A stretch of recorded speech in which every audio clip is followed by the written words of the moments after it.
एक गीत 100 अफसाने। Radio playback India लेकर आता है हर हफ्ते हिंदी फिल्मों के किसी एक गीत से जुड़े कुछ मजेदार किस्से, कुछ रोचक कहानियां। एक गीत 100 अफसाने। Radio playback India. नमस्कार दोस्तों, एक गीत 100 अफसाने की एक और कड़ी के साथ हम फिर हाजिर हैं। फिल्म और गैर फिल्म संगीत की रचना प्रक्रिया और उनके विभिन्न पहलुओं से संबंधित रोचक प्रसंगों, दिलचस्प किस्सों और यादगार घटनाओं को समेटता है रेडियो प्लेबैक इंडिया का ये साप्ताहिक स्तंभ। विश्वसनीय सूत्रों से प्राप्त जानकारियों और हमारे शोधकर्ताओं के निरंतर खोजबीन से इकट्ठा किए तथ्यों से परिपूर्ण है एक गीत 100 अफसाने की ये श्रृंखला।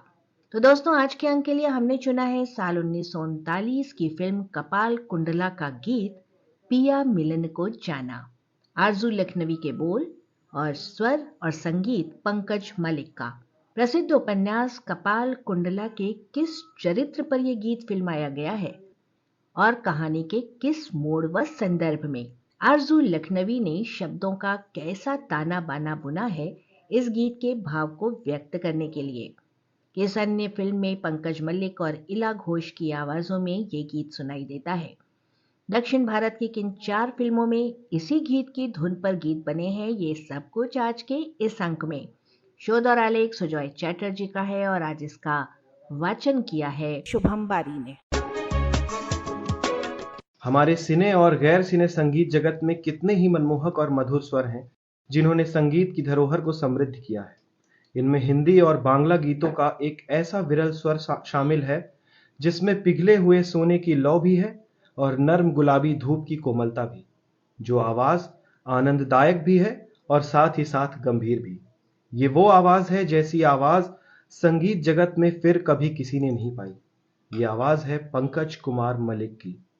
कई इतिहासकारों का यह कहना है कि हिंदी और बांग्ला फिल्म संगीत के वर्तमान स्वरूप के पीछे पंकज मलिक का सबसे महत्वपूर्ण योगदान है, जिन्होंने 30 के दशक में शास्त्रीय संगीत, लोक संगीत, रविंद्र संगीत और पश्चिमी संगीत के विभिन्न शैलियों के मिश्रण से ऐसे ऐसे फिल्मी और गैर फिल्मी गीत रचे जिन्होंने इन आधुनिक गीतों को भी अपनी एक अलग पहचान दिलाई।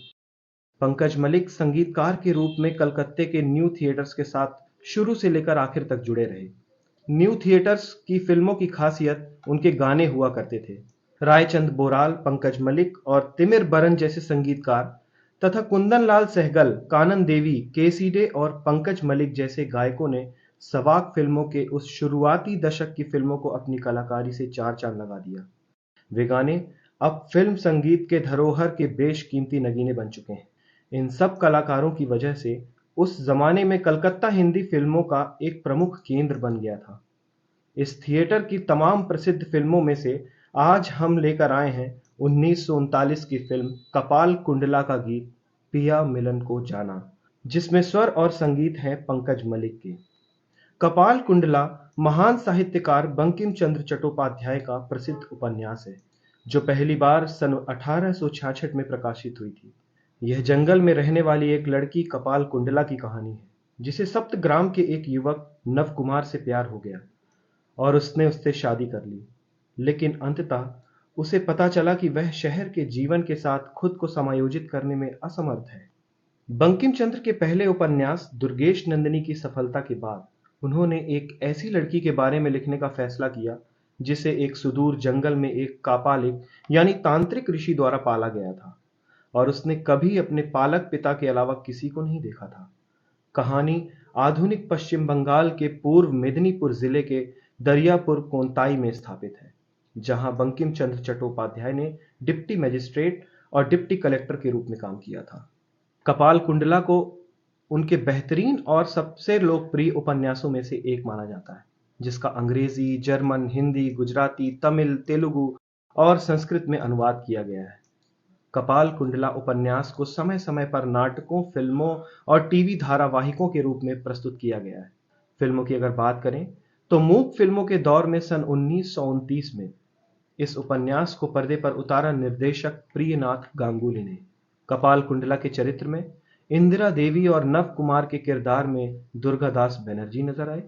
सुनने में आता है कि कलकत्ते में यह फिल्म लगातार 29 सप्ताह चली थी। सवाक फिल्मों का दौर शुरू होते ही वर्ष 1933 में न्यू थिएटर्स ने इसे फिर एक बार रुपहले पर्दे पर साकार किया।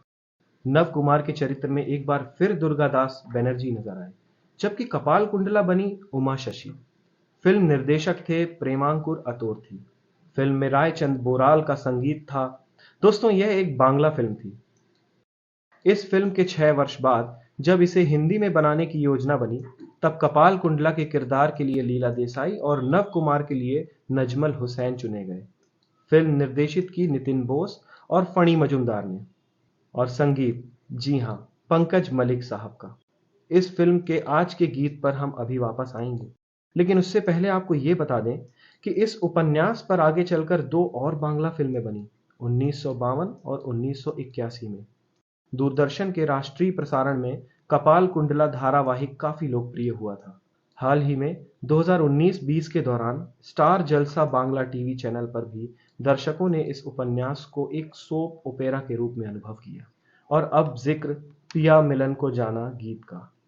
दोस्तों, न्यू थिएटर्स में हुए एक भीषण अग्निकांड में कंपनी की बहुत सारी फिल्मों के रील्स जलकर राख हो गए। इनमें कपाल कुंडला फिल्म भी शामिल थी। इसलिए यह हमारा दुर्भाग्य है कि आज इस फिल्म का कोई भी प्रिंट उपलब्ध नहीं है, और ना ही इस गीत के फिल्मांकन की विश्वसनीय जानकारी। लेकिन कुछ जानकार बताते हैं कि यह गीत फिल्म में कपाल कुंडला यानी लीला देसाई पर नहीं, बल्कि कमलेश कुमारी द्वारा निभाए मोती बीबी के चरित्र पर फिल्माया गया था, जिसमें वो नृत्य करती हुई देखी गई और पीछे से पंकज मलिक की आवाज गूंजती रही। अर्थात फिल्म के पर्दे पर किसी अभिनेता ने गीत पर लिप सिंकिंग नहीं की। अब इस गीत की सिचुएशन को जरा समझा जाए। तांत्रिक की पुत्री कपाल कुंडला जब नव कुमार से चुपके से विवाह कर उसके साथ सप्तग्राम चली जाती है, इससे तांत्रिक बहुत नाराज हो जाते हैं और अपनी पालिता पुत्री के इस विश्वासघात का बदला लेने का ठान लेते हैं।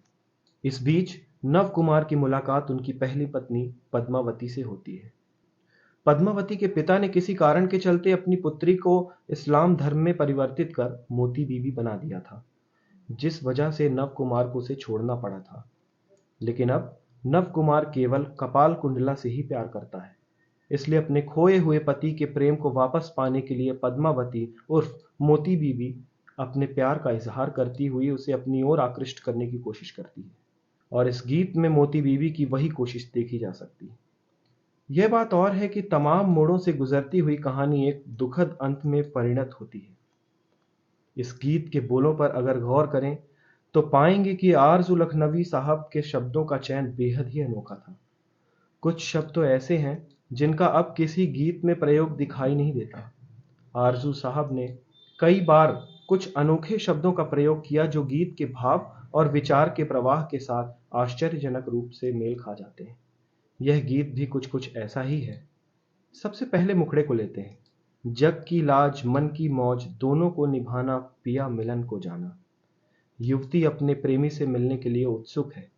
रात का समय है, इसलिए वो अनिश्चित है। वो जाना तो चाहती है, लेकिन वो ये भी चाहती है कि इस बात का किसी को पता ना चले। वो उससे मिलने जाना चाहती है। इसे मन की मौज के रूप में व्यक्त किया जाता है। वो अनिश्चित है और नहीं चाहती कि दूसरों को पता चले। इसे जग की लाज कहा गया है और उसके मन में दोनों को निभाने का संकल्प भी है। अब आते हैं पहले अंतरे पर। आरजू साहब लिखते हैं, कांटे बिथरा के चलूं, पानी ढलका के चलूं, सुख के लिए सीख रखूं, पहले दुख उठाना, पिया मिलन को जाना। युवती का अपने प्रेमी से मिलने की उसकी चाहत समाज की चुभती नजरों पर भारी पड़ती है। वो नंगे पैर चल रही है। रास्ते में कांटे हो सकते हैं। आरजू साहब ने कांटे बिथराने की बात कही है। बिथरा शब्द का प्रयोग अब कहीं सुनाई नहीं देता। शब्दकोश बिखरा के जैसा ही अर्थ देता है, लेकिन गीत में जो संदर्भ है वह सावधानी से कांटों को रास्ते से हटाने और उन पर कदम रखने से बचने का है। युवती संभवतः पानी की गगरी साथ ले जा रही है। यहां प्रयुक्त शब्द है ढलका के, जिसका अर्थ छलका के करीब है। वह पानी उड़ेल नहीं रही है, लेकिन वह सावधानी से धूल भरे रास्ते पर थोड़ा पानी छिड़क रही है। शायद उसके चलने वाले पैरों से धूल ना उड़े। और फिर वह कहती है, उसे दर्द और दुख सहना सीखना होगा ताकि बाद में खुशी का स्वाद ले सके। गीत का दूसरा अंतरा तो और भी अनोखा है। पायल को बांध के उठी चुभ नांग के, धीरे धीरे दबे दबे पांव को बढ़ाना, पिया मिलन को जाना। पायल को बांध के से भाव यह नहीं है कि वह पायल पहन रही है। दरअसल वो पहले से ही पहनी हुई पायल को सुरक्षित कर रही है ताकि उनसे आवाज ना हो। तो फिर वो उन्हें पहन क्यों रही है? शायद इसलिए कि पिया मिलन को जा रही है, तो श्रृंगार अधूरा नहीं रहना चाहिए। अगला फ्रेज है उठी चुभ नांग के, जो सबसे अनोखा है। गीत को सुनते हुए शब्द चुभ जैसा सुनाई देता है, लेकिन वास्तव में यह शब्द चूब है। यहां हम आरजू साहब को उनकी लेखनी के सर्वोत्तम रूप में पाते हैं। यह शब्द एक बहुत पुराने हिंदी वाक्यांश ऊब चूब से लिया गया है। उन्होंने इसे छोटा कर दिया और केवल आधे वाक्यांश का उपयोग किया गीत के मीटर पर इसे जमाने के लिए।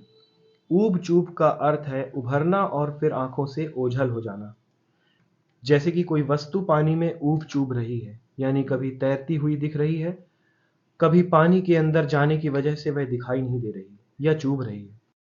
इस गीत के संदर्भ में युवती के मन में यह दुविधा है, जाऊं या ना जाऊं। मन पानी की लहरों में तैरती हुई वस्तु की तरह है, कभी सतह से ऊपर तो कभी पानी में डूबी हुई। जाओ या मत जाओ। उठी चुभ नांग के में नांग को लांग के रूप में उपयोग किया गया है।